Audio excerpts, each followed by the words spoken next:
In this tutorial, you're going to learn how to extend cells in Excel. This is a spreadsheet with data.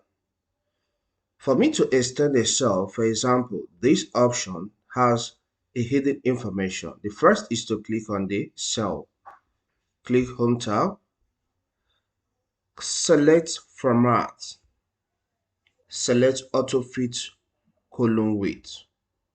This cell is now extended. Alternatively, you can still extend cell by column because here iPhone model smartphone, the E is hidden. For me to extend this cell, I can click at this spot, then position my cursor right like this, then I drag until I see all the information.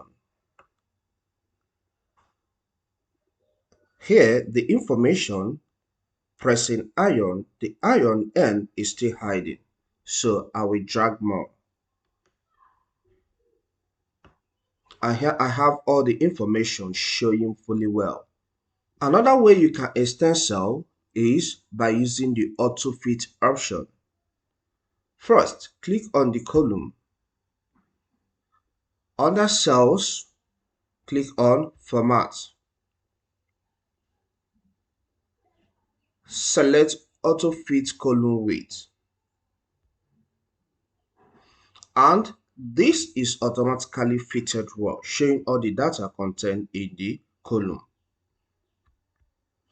To extend cell, you can still do that by row. To extend cell by row, click on the row number. Position your cursor until you see the sign you are seeing on the screen. Press down the left button of your mouse and drag down. And the cell is increased by row. Thank you. I hope you learned something great. Please do well to subscribe to my channel, leave a comment, and then hit the like button.